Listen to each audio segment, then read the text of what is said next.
Hi there, welcome to my channel. On today's video, I'm gonna show you how I varnish, matte, and package my artwork. I made this as a bonus video since I'm still working on my cat painting. Here's a list of the materials I'll be using. And since I'm a visual person, this is what my desk looks like. And these are extras, you don't need them for matting. Before you mat your artwork, it's recommended that you varnish it. And here are some tips. Wait about a week before varnishing, pick your sheen, either matte, satin, or gloss, and do an isolation coat before you varnish. One you could use is the Golden Gel Medium Soft Gel 2:1 ratio of gel to water, and wait at least 24 hours before you varnish. Note that this is permanent, so make sure to do a test first. Today is a beautiful sunny day, so it's perfect for varnishing outside. Make sure you always do this in a well-ventilated area. Because the artwork is a little bit warped, I'm using a clipboard and jumbo clips to hold it down. Since I'm on a time constraint, for this particular painting, I decided to skip the isolation coat and go straight to the varnish. Also because I think it doesn't really need it, since the artwork is gonna be behind glass.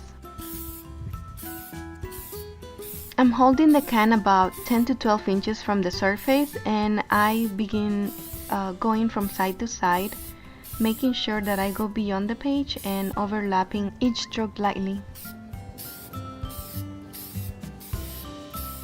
Next, I put a box on top so that debris doesn't get on my painting. And I use a weight to hold it down. I have the can next to me, so that's what I'm using. Next is matting. So I was undecided as to what color of matte to use, so here I'm just checking to see how the black looks, but I decided on the white one, and this is the tape and the scissors I'm using. I use between 1 to 2 tapes to hold it down, and here I'm just adjusting to make sure that it's well aligned.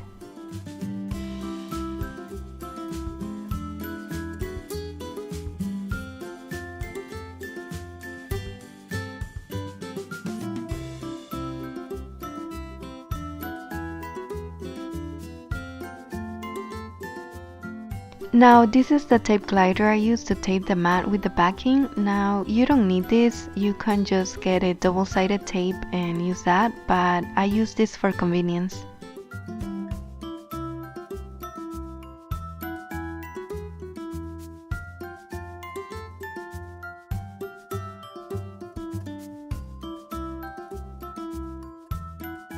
Here I'm putting the backing on top of the mat. Now I don't press it down until I make sure that it's well adjusted on the corners.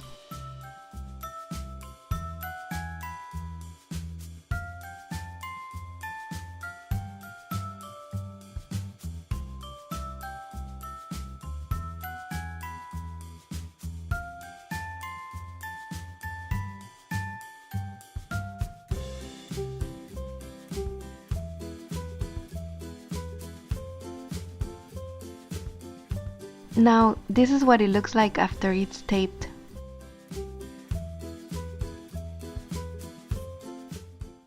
So I always include a certificate of authenticity with all of my artwork, and I printed on the 67-pound Bristol cardstock. Besides the certificate, I also include care instructions and a Sakura cutout. This is the information I put on the certificate.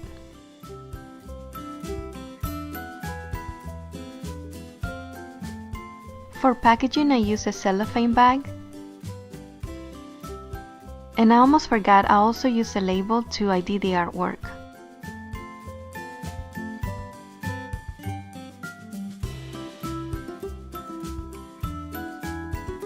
Here I'm just putting the inserts and closing the bag.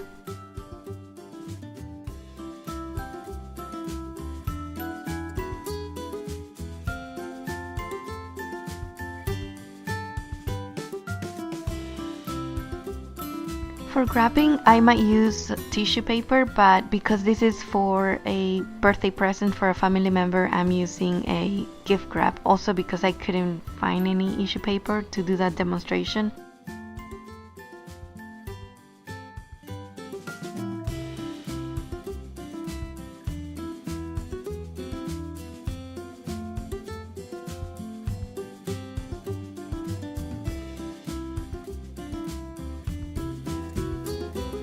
Here I'm putting twine around it to make it look cute.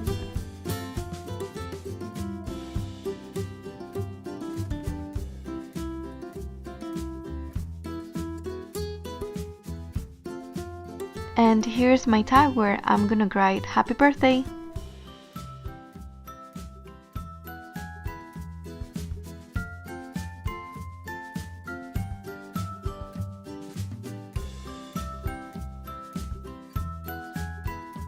So this is how my package looks at the end. Very simple but very cute. Here's the end result, and this is what it would have looked like if I would have used a black mat. Here you can see better the white mat.